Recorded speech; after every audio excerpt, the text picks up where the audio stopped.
میں نے کہا میں کسی کو شکایت نہیں کروں گا، آپ میرے ساتھ کام کریں۔ ہم دونوں اٹھ کھڑے ہوئے، کوئی لمس نہیں، کوئی آخری قربت نہیں۔ دروازے پر پہنچ کر عارف نے اپنا کہانی پڑوسی انکل پارٹ 2۔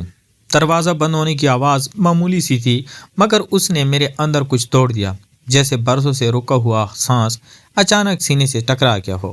میں نے مڑ کر دیکھا تو عارف سامنے کھڑے تھے، وہی خاموش چہرہ، وہی آنکھیں جن میں سوال بھی تھا اور جواب بھی، مگر اب ان کے وجود میں ایک ٹھہراؤ تھا، جیسے وہ بھاگتے بھاگتے آخرکار کسی سچ کے سامنے رک گئے ہوں۔ کمرے میں موم بتی جل رہی تھی، روشنی دیواروں پر کانپ رہی تھی اور خاموشی اتنی گہری تھی کہ ہم دونوں کی سانسیں سنائی دے رہی تھی۔ میں نے کچھ کہنا چاہا مگر لفظ زبان تک آ کر رک گئے۔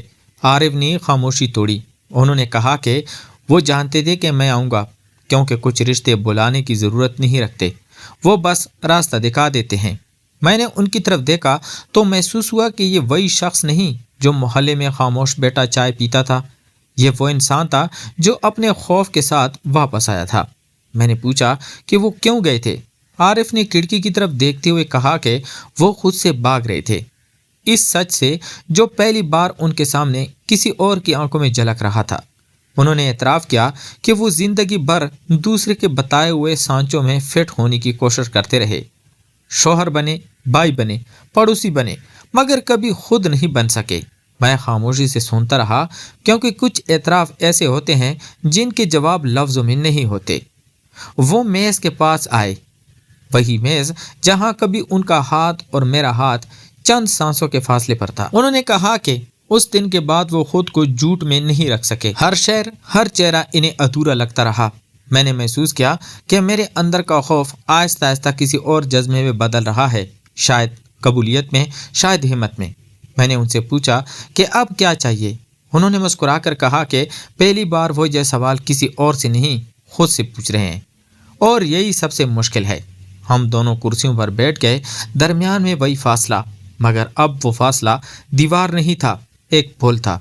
ہم نے اپنی زندگی ایک دوسرے کے سامنے رکھ دی، بغیر ترتیب کے، بغیر سنوارے۔ عارف نے بتایا کہ ان کے بھائی کا دباؤ، خاندان کی توقعات، سب انہیں پھر اسی پرانی زندگی میں دھکیلنا چاہتے تھے، جہاں سانس تو تھی مگر زندگی نہیں۔ میں نے بھی اپنا سچ کہا کہ کیسے میں برسوں سے خود کو نام دینے سے ڈرتا رہا، کیسے ہر رشتہ مجھے ادھورا لگتا رہا، کیونکہ میں خود ادھورا تھا۔ اس اعتراف کے بعد کمرے کی فضا بدل گئی، وہ خاموشی جو پہلے بوجھ تھی اب سچ کی طرح ہلکی لگ رہی تھی۔ عارف نے آہستہ سے کہا کہ وہ مجھ سے کوئی وعدہ نہیں چاہتے، نہ کوئی فیصلہ، بس یہ جاننا چاہتے ہیں کہ میں ڈرا ہوا ہوں یا تیار۔ میں نے آنکھیں بند کی اور پہلی بار خود سے جھوٹ نہیں بولا۔ میں نے کہا کہ میں ڈرا ہوا بھی ہوں اور تیار بھی، کیونکہ شاید یہی محبت کی اصل حالت ہے، نہ مکمل ہمت، نہ مکمل خوف، بس دونوں کے درمیان ایک قدم۔ عارف نے یہ سن کر سر ہلایا، جیسے وہ برسوں بعد کسی درست جگہ پر پہنچ گئے ہوں۔ باہر شام گہری ہو رہی تھی، شہر کی آوازیں مدھم پڑ رہی تھی، اور مجھے لگا وقت ہمیں جان بوجھ کر مہلت دے رہا ہے۔ ہم نے ایک ساتھ چائے بنائی، وہی معمول سا عمل، مگر اس میں ایک عجیب قربت تھی، کپوں کی آواز، پانی کا ابال، اور وہ نظر جو بار بار مل کر پھر ہٹ جاتی، جیسے ہم دونوں ابھی بھی حدود کو سمجھنے کی کوشش کر رہے ہوں۔ عارف نے کہا کہ اگر ہم اس راستے پر چل پڑے تو واپسی آسان نہیں ہوگی۔ میں نے جواب دیا کہ کچھ راستے واپسی کے لیے ہوتی ہی نہیں، وہ چلنے کے لیے ہوتے ہیں، چاہے انجام کچھ بھی ہو۔ اس لمحے مجھے محسوس ہوا کہ محبت ہمیشہ شور نہیں مچاتی، کبھی کبھی وہ بس بیٹھ کر انسان کو خود سے ملواتی ہے۔ رات کافی ہو چکی تھی۔ عارف نے کہا کہ میں چاہوں تو رک سکتا ہوں یا جا سکتا ہوں، فیصلہ میرا ہوگا اور وہ قبول کریں گے۔ میں نے دروازے کی طرف دیکھا، پھر کھڑکی کی طرف، اور پھر ان کی آنکھوں میں وہ آنکھیں جو اب سوال نہیں کر رہی تھی، بس انتظار میں تھی۔ میں نے جوتے اتار دیے، یہ کوئی بڑا اعلان نہیں تھا، بس ایک چھوٹا سا قدم، مگر میرے لیے یہ زندگی کا سب سے واضح فیصلہ تھا۔ عارف نے کچھ نہیں کہا، بس ایک گہرا سانس لیا، جیسے وہ بھی اس لمحے کو دل میں محفوظ کر رہے ہوں۔ ہم دونوں خاموش بیٹھے رہے، کوئی لمس نہیں، کوئی جلد بازی نہیں، بس دونوں لوگ جو پہلی بار ایک ہی سچ کے ساتھ ایک ہی کمرے میں تھے۔ اور مجھے معلوم تھا کہ اصل امتحان ابھی باقی ہے، کیونکہ یہ صرف ملنے کی کہانی نہیں بلکہ ٹھہرنے کی کہانی بننے جا رہی تھی، اور اگلی صبح ہمارے لیے صرف دن نہیں بلکہ ایک نیا سوال لے کر آنے والی تھی۔ رات خاموش تھی مگر وہ خاموشی اب سکون نہیں دیتی تھی، وہ کسی سوال کی طرح ہمارے بیچ ٹھہری ہوئی تھی۔ میں قالین پر بیٹھا تھا اور عارف کھڑکی کے پاس کھڑے تھے۔ باہر سڑک کی پیلی روشنی اندر آ رہی تھی اور اس روشنی میں ان کا سایہ لمبا ہو کر دیوار پر لرز رہا تھا، جیسے ان کے اندر کا خوف باہر نکل آیا ہو۔ ہم دونوں ایک ہی کمرے میں تھے مگر دو مختلف جنگیں لڑ رہے تھے۔ میں اس جنگ میں اگر میں نے خود کو قبول کر لیا تو دنیا کیا چھین لے گی، اور وہ اس جنگ میں آ کر اگر وہ ایک قدم اور آگے بڑھ لیں تو برسوں کی بنائی ہوئی دیواریں کیسے ٹوٹیں گی۔ عارف نے اچانک کہا کہ وہ زندگی میں پہلی بار کسی کے سامنے خود کو کمزور محسوس کر رہے ہیں۔ میں نے سر اٹھا کر دیکھا تو ان کی آنکھوں میں وہی پرانی تھکن تھی، مگر اب اس میں التجا بھی شامل تھی۔ انہوں نے کہا کہ وہ ہمیشہ مضبوط بنے رہے، سب کے لیے، خاندان کے لیے، معاشرے کے لیے، حتیٰ کہ خود کو دھوکہ دینے کے لیے بھی۔ مگر میرے سامنے آ کر انہیں لگا کہ اگر وہ محفوظ رہے تو شاید سب کچھ کھو دیں گے۔ یہ سن کر میرے سینے میں ایک عجیب درد اٹھا، کیونکہ میں جانتا تھا کہ کسی کا اپنے مضبوط ہونے سے تک جانا کیا ہوتا ہے۔ میں نے آہستہ سے کہا کہ شاید مضبوطی کا مطلب یہی ہے کہ انسان کسی ایک کے سامنے ٹوٹ جائے۔ عارف نے میری طرف دیکھا جیسے اس جملے نے ان کے اندر کسی بند دروازے پر دستک دی ہو۔ وہ میرے قریب آ کر بیٹھ گئے۔ فاصلہ اب اتنا کم تھا کہ میں ان کی سانسوں کی گرمی محسوس کر سکتا تھا، مگر ہم دونوں ابھی بھی اپنے اپنے خوف کے اندر قید تھے۔ انہوں نے بتایا کہ وہ کئی راتیں جاگ کر صرف ایک سوال پوچھتے رہے کہ کیا وہ دوبارہ جینے کا حق رکھتے ہیں یا ان کی زندگی بس گزرنے کے لیے رہ گئی ہے۔ میں نے کہا کہ شاید زندگی ہمیں دوبارہ موقع نہیں دیتی، بس ایک لمحہ دیتی ہے، اور فیصلہ ہمیں کرنا ہوتا ہے کہ اس لمحے کو جئیں یا دفنا دیں۔ اس بات پر عارف نے آنکھیں بند کر لی، جیسے وہ برسوں سے دفن کیے لمحوں کو یاد کر رہے ہوں۔ کمرے میں گھڑی کی ٹک ٹک گونج رہی تھی، ہر سیکنڈ جیسے ہمیں آگے دھکیل رہا ہو۔ عارف نے کہا کہ انہیں ڈر ہے کہ اگر وہ اس سچ کو قبول کر لیں تو وہ سب کچھ کھو دیں گے، عزت، پہچان، رشتے۔ میں نے جواب دیا کہ کچھ سچ ایسے ہوتے ہیں جو سب کچھ چھین لیتے ہیں مگر انسان کو خود واپس دے دیتے ہیں، اور شاید یہی سب سے قیمتی چیز ہوتی ہے۔ اس لمحے میری آواز بھی کانپ رہی تھی، کیونکہ میں جانتا تھا کہ میں جو کہہ رہا ہوں اس پر خود بھی عمل کرنا پڑے گا۔ عارف نے پہلی بار میرا ہاتھ دیکھا، چھوا نہیں، بس دیکھا، جیسے وہ اجازت مانگ رہے ہوں۔ میں نے ہاتھ پیچھے نہیں کھینچا، یہ کوئی بڑا قدم نہیں تھا، مگر میرے اندر جیسے کوئی خوف خاموش ہو گیا ہو۔ انہوں نے آہستہ سے کہا کہ وہ مجھ سے محبت کا دعویٰ نہیں کر سکتے کیونکہ وہ اس لفظ سے ڈرتے ہیں۔ میں نے مسکرا کر کہا کہ میں بھی دعووں سے ڈرتا ہوں، مجھے بس یہ جاننا ہے کہ یہ خاموشی جھوٹ نہیں ہے۔ عارف نے سر ہلایا، ان کی آنکھوں میں نمی آ گئی، اور انہوں نے کہا کہ یہ خاموشی ان کی زندگی کا سب سے سچا لمحہ۔ باہر کہیں دور سے کسی گاڑی کا ہارن سنائی دیا، جیسے دنیا ہمیں یاد دلا رہی ہو کہ وہ اب بھی موجود ہیں، مگر اس کمرے میں ہم دونوں نے ایک عجیب سا عہد باندھ لیا تھا، بغیر لفظوں کے، بغیر وعدوں کے، بس یہ کہ ہم خود سے جھوٹ نہیں بولیں گے۔ رات کے آخری پہر میں عارف نے کہا کہ صبح سب کچھ بدل سکتا ہے۔ میں نے جواب دیا کہ صبح ہمیشہ سب کچھ بدل دیتی ہے، مگر اصل سوال یہ ہے کہ ہم خود بدلنے دیتے ہیں یا نہیں۔ اس بات پر وہ خاموش ہو گئے، شاید اس لیے کہ جواب آسان نہیں تھا۔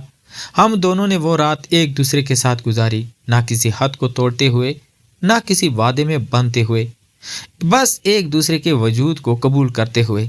اور اس قبولیت نے اس لمحے کو خطرناک بھی بنا دیا تھا، کیونکہ جب انسان کسی کو قبول کر لیتا ہے تو پھر اسے کھونے کا خوف بھی اسی شدت سے محسوس کرتا ہے۔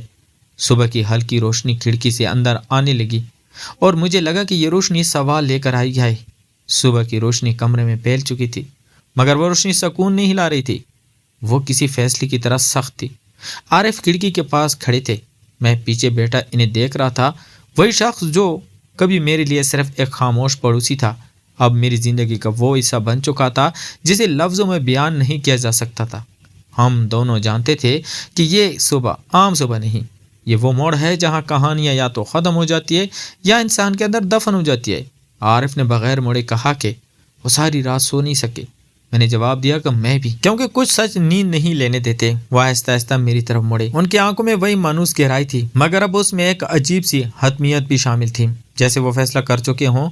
انہوں نے کہا کہ وہ مجھے کسی انجام کا وعدہ نہیں دے سکتے، نہ ایک ساتھ رہنے کا، نہ لڑنے کا۔ بس یہ سچ ہے کہ وہ اب خود سے جھوٹ نہیں بول سکتے۔ یہ سن کر میرے دل میں ایک ٹھنڈا سا درد اترا، کیونکہ میں جانتا تھا کہ یہی وہ جملہ ہے جو اکثر محبت کو زندہ بھی رکھتا ہے اور ختم بھی کر دیتا ہے۔ میں نے ان سے پوچھا کہ پھر ہمارا کیا ہوگا؟ عارف نے آہستہ سے کہا کہ کچھ رشتے ملنے کے لیے نہیں، وہ انسان کو بدلنے کے لیے ہوتے ہیں، اور شاید ہم ایک دوسرے کے لیے وہی تھے۔ یہ سن کر میں نے پہلی بار محسوس کیا کہ آنکھوں میں آنسو آنے کا مطلب کمزور ہونا نہیں، بلکہ سچ کے سامنے کھڑے ہونا ہے۔ ہم خاموش بیٹھ گئے۔ وہ خاموشی اب خوبصورت نہیں رہی تھی، وہ ایک الوداع جیسی لگ رہی تھی۔ عارف نے بتایا کہ وہ شہر چھوڑ رہے ہیں، ہمیشہ کے لیے نہیں، مگر اتنے عرصے کے لیے کہ یہ رشتہ یاد بن سکے، عادت نہ بنے، کیونکہ عادت ٹوٹے تو انسان بکھر جاتا ہے۔ میں نے مسکرا کر کہا کہ شاید میں پہلے ہی بکھر چکا ہوں، مگر اس بکھرنے میں مجھے خود کو ایک سچا ٹکڑا ملا ہے۔ انہوں نے میری طرف دیکھا، آنکھوں میں ندامت تھی، محبت تھی، اور ایسی بے بسی جو صرف وہی سمجھ سکتا ہے جو معاشرے کے سانچوں میں خود کو قید کر چکا ہو۔ عارف نے کہا کہ وہ مجھے اپنے ساتھ نہیں لے جا سکتے، کیونکہ وہ مجھے اس قیمت کے ساتھ جیتے ہوئے نہیں دیکھ سکتے جو انہیں ادا کرنی پڑی ہے۔ میں نے جواب دیا کہ میں ان سے شکایت نہیں رکھتا، کیونکہ محبت کا سب سے مشکل امتحان یہی ہوتا ہے کہ آپ کسی کو روکنے کے بجائے جانے دیں۔ ہم دونوں اٹھ کھڑے ہوئے، کوئی لمس نہیں، کوئی آخری قربت نہیں، کیونکہ کچھ لمحے اگر چھو لی جائے تو ساری عمر دکھ دیتے ہیں۔ دروازے پر پہنچ کر عارف رکے۔ انہوں نے کہا کہ اگر کسی اور زندگی میں، کسی اور شہر میں، کسی اور نام کے ساتھ ملاقات ہو جائے تو شاید وہ رک جائیں۔ میں نے سر ہلایا، کیونکہ کچھ امیدیں جواب نہیں مانگتی۔ دروازہ بند ہو گیا۔ اس بار آواز ہلکی تھی مگر اثر گہرا۔ میں دیر تک وہیں کھڑا رہا، جیسے اگر میں ہل گیا تو یہ سب خواب ثابت ہو جائے گا۔ دن گزرنے لگے، محلہ ویسا ہی تھا، وہی گلی، وہی دیواریں، مگر عارف کا گھر خالی تھا، خاموش، جیسے کبھی کسی نے وہاں سانس ہی نہ لی ہو۔ لوگ پہلے کی طرح باتیں کرنے لگے، افواہیں بھی مر گئیں، کیونکہ معاشرہ صرف تب تک سوال کرتا ہے جب تک اسے تفریح ملے۔ میں اپنی زندگی میں واپس آ گیا، مگر اب میں وہ نہیں تھا جو پہلے تھا۔ میں نے خود کو قبول کرنا سیکھ لیا تھا، اور یہی وہ سبق تھا جو عارف مجھے دے گئے تھے۔ کئی مہینوں بعد ایک دن مجھے خط ملا، کوئی واپسی کا وعدہ نہیں، کوئی ملنے کی درخواست نہیں، بس ایک جملہ: کچھ لوگ ہماری زندگی میں اس لیے آتے ہیں کہ ہم خود سے مل سکیں، روکنے کے لیے نہیں۔ میں نے خط طے کر کے رکھ دیا، کیونکہ کچھ یادیں سینے میں رکھی جاتی ہیں، دنیا کو دکھانے کے لیے نہیں۔ آج بھی کبھی کبھار شام کے وقت جب محلے میں روشنی مدھم ہو جاتی ہے، میں اس خالی گھر کی طرف دیکھتا ہوں اور مسکرا دیتا ہوں، کیونکہ میں جانتا ہوں کہ یہ کہانی ختم نہیں ہوئی، بس اپنی خاموشی میں مکمل ہو گئی۔ اور شاید یہی محبت کا سب سے سچا انجام ہوتا ہے۔ تو آپ سب کے لیے آخری پیغام: کچھ کہانیاں ملنے پر ختم نہیں ہوتی، بلکہ سمجھنے پر مکمل ہوتی ہے۔ کچھ محبتیں زندگی میں ساتھ نہیں رہتی، مگر روح میں ہمیشہ کے لیے بس جاتی ہیں۔ اگر یہ کہانی آپ کے دل کو چھو گئی ہو تو یاد رکھیے کہ سچی محبت ہمیشہ تام کا رکھنے کا نام نہیں، بلکہ کبھی کبھی خود کو پہچانے کا سبب بن جاتی ہے۔ اگر آپ کو ایسی جذباتی اور دل کو چھو لینے والی کہانیاں پسند ہے تو ابھی لائک کریں، شیئر کریں اور سبسکرائب کریں کہانی HD+، کیونکہ یہاں کہانیاں صرف سنائی نہیں جاتی بلکہ محسوس کی جاتی ہیں۔ تو ملتے ہیں ایک اور انٹرسٹنگ سٹوری کے ساتھ، تب تک اپنا ڈھیر سارا خیال رکھیے گا۔ خدا حافظ۔